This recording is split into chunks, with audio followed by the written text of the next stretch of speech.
Welcome to your X Generation Fishing Report. Today we are off location at the Fishing Club at the Palm Beaches. So this weekend's fishing report, Mike. What's been going on out there? Well, this it's been raining. It's been raining. It sure has. It's been raining for 16 days straight almost. It does, but this weekend is looking really good. We'll go into that further in the weather and predictions, but it's going to be a great opportunity to fish this weekend. This weekend is it's going to be busy out there because everybody's dying to get out. Getting the nautical-itis. That's right, but the fish are biting despite all the fresh water being flushed out. There's plenty of good reports out there. It's good reports, and we do remember that even with all that rain happening for the bottom fishing, which we'll go into a little further, the salinity level is still good on the bottom. That fresh water is going to be floating on top. So that's always a positive when you're out there fishing. And the other thing, those pelagic species, they're just going to move where the water's more. Believe it or not, there's still I heard reports today. There was plenty of bait at Juneau Pier. There was sardines and pilchards there. And where normally I wouldn't even think about even going there for bait right now. Wow. But and the water was dirty, but there was bait there. Yeah. Now, so for the bait wise, where were you finding them more were they sitting near the bottom? I had a report from somebody. Did you get a report they were more sitting on the bottom, or? No, they were just they said the guys on the pier were catching sardines and pilchards there, and offshore of Jupiter, there's been some goggle eyes still there and stuff like that. So despite the water being dirty, the bait's still there. It's probably not as good as it should be, but the bait's still there, so that means the fish are still going to be there. That's right. And that's going to the fish report. So fish that are biting, our hot fish this week. It's been a toss-up this week. But blackfin has to take it again. Blackfin is the hot fish of the week. Blackfin they're good, hard eating. When you find them, you will find bonita in the spread also. That's right. Which is great. It's a great bycatch if you're stripping your bait. It's not really just a junk fish. It's a very, very versatile fish, and for you, it's a great versatile fish because it feeds the baits in the pen. Right. I feed the baits that I pen up with bonita, and then I use the rest for the skins for strips. Yeah. I use bonita for bottom fishing. It's the poor man's chum if you're That's if right. you forget to buy a chum block also, because you can always tie off bonita on the tail. Right. And you cut that bonita open and you put it into your drift. That's and right. That attracts fish also. So yep. Bonita is a great bycatch when some people think it's a nuisance. Yeah, and sometimes it saves the day. If nothing else is biting, bonitas are there, and at least you have fun doing something. Yeah. But yes, the blackfin are mixed in with them. The blackfin are biting real good, especially further south than Pompano. The Boynton and Boca area there is where I'm getting them pretty good and where I'm getting reports from. But there are plenty in Palm Beach as well. It's been for about 3 weeks now. They've been biting real good. That's a good blackfin bite for over 2-3 weeks, especially with all the rain we're having. Like I said, I've seen the bigger boats that are able to get out. They are coming back with sizable blackfin. That's right. There's the small little ones in the mix, which, honestly, I'll throw them back. Yeah, right? the smaller ones is normally, and here's the thing, the guys trolling are getting nice sized blackfins where normally they're smaller. So that's when you know that the blackfin bite is really hot, because when the guys trolling in ballyhoo and strip baits are getting, blackfin over 20 pounds, 2 or 3 of them on a trip, that's when you know it's real good, because normally the smaller blackfin bite the troll. So that proves it right there. But yeah, the smaller ones, they grow fast, they get big. The small ones, I might keep 1 or 2 for an appetizer, and that's it. I don't need to keep 7 or 8 of them. Blackfin, they do go bad fast because they do carry a lot of blood, but they are sushi grade eating. You can absolutely eat them as sushi. I do all the time. So going into the blood, let's talk about for all our viewers here today how we prepare blackfin. Yeah. What's the best way to prepare blackfin? As soon as you catch it, if you're not in a tournament, if it doesn't count for the tournament, I go ahead and I bleed it, and I bleed it 2 different ways. I'll gut it I'll gut it all the way up to the neck, and then I'll cut the gills too, crossways. And it helps it helps that you do it right before you put it on the ice, because they're still sort of alive, and all that blood just rushes out of them.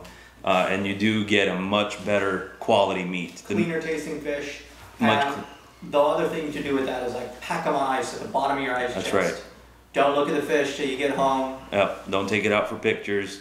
Pack it on ice, bleed it, and you will see a big difference. Quality eating. That's right. Quality eating. And the other thing with tuna too is if you can, when you clean it, when you get home, fillet it. I like to try to not flush it with fresh water. I like to try and keep paper towels on me. I'll pat them dry with paper towels. Individually put the loins in a Ziploc and roll it up in the Ziploc. And then what I do when I put it in the refrigerator, I put it in a bowl of ice too, and that's how I keep it. Here's what I do too for the longevity of your tuna. If you're gonna have it in the fridge on the ice, I do the same thing. I put it on the paper towel just like you, but every day I'll switch out my paper towel. Yeah. I do the same thing. I don't wash my blackfin either. I go ahead and pat it dry with the paper towel, and same thing when I'm cooking it, I'll make sure and dry off any slime on it, right. And I slice it. It does keep it a couple extra days, and it does keep that taste more fresh, and you're gonna stay sushi grade. Yep. Well, let's talk about a quick way to target them. Okay. You can troll for them. I do prefer to troll mostly mono baits, mono rig ballyhoo. Another bait that I really like is the Mr. Mullet that Andy carries in his shop. The Mr. Mullet squid. The squid is great. He rigs the squid with mono. Shotgun right down the middle. I've caught in several really nice sized blackfin on it, and you'll of course catch dolphin and other species with that. But live bait, I like to chunk for them and chum for them. If you get sardines or whatever you have, start chunking and chunk. Use 20 to 30 pound test fluoro and a live bait. Smaller gogs, sardines. There was threadfin herring around a couple weeks ago. Those work real good for them. So when I'm targeting them, if I'm not targeting them with either live bait or dead bait, I like to use a squid chain. That's my go-to bait of choice, and I always put that either on the outrigger, and I keep it on the right side of the boat. That's usually where I put it, my lucky side of the boat. Yep. So that's how I like to target them, because they'll go crazy over that squid chain. Yep. And it's almost guaranteed. I get people asking me all the time. It's like, well, what if they come to swipe the middle squid? I don't think I've ever had an instance. Yeah, they're always going to hit that last one in the chain. It's crazy, but yeah, they always get the one with the hook. And I'll switch it up a little bit. I'll put a gypsy jet head, this very small one on the back, to create a little bubble trail, and that's what I like to do. And that's the little extra weight that keeps it under the surface. Yep. And if you're having a slow day, if you do get a smaller one on that daisy chain, if you've got nothing else going on and there's bonita everywhere, flyers everywhere, what I would do is take that smaller blackfin about that big, and I'll put it on a triple hook rig, a J hook with 2 stingers, and I'll put that out and I'll drag it right where I caught it, and you will be surprised. You'll catch big kingfish on it, you'll catch big wahoo on it, and I promise you it will get hit. It very rarely. Now you might lose whatever, sometimes it gets cut clean in half too and misses the stingers, but if it's the right time and there's a lot of stuff going on in that area, you want to put that smaller blackfin back out. Too. That's right. Even with the don't discount the smaller bullet bonita, because you can do same the thing, with the same smaller exact bullet thing. bonita. Yep, exactly the same. So other fish I've heard been biting, the dolphin came back a little bit. Very good dolphin bite. Very good dolphin bite, and you don't have to run a gun from there. Yep. They're really close. They're on the back side of the reef. That's so right. You're looking at about 250 to 300. I would troll that area in and out till you find them. Yep. Same thing, because the blackfin are around, I would stick with mono. Wahoo should be hitting, but with all the fresh water, I wouldn't even mess around with it. Don't even worry about wahoo right now. There's plenty of blackfin and dolphin around. Right. It's just right now is the time for blackfin and dolphin. That's what I would stick to. Mono rig ballyhoo, mono rigged squid, strips, stuff like that. If you want to put something down on a planer, don't hesitate to put a mono rigged ballyhoo or squid on that planer, because we've caught plenty of nice blackfin on the planer as well. Absolutely. Or even the downrigger too. Yeah, downrigger.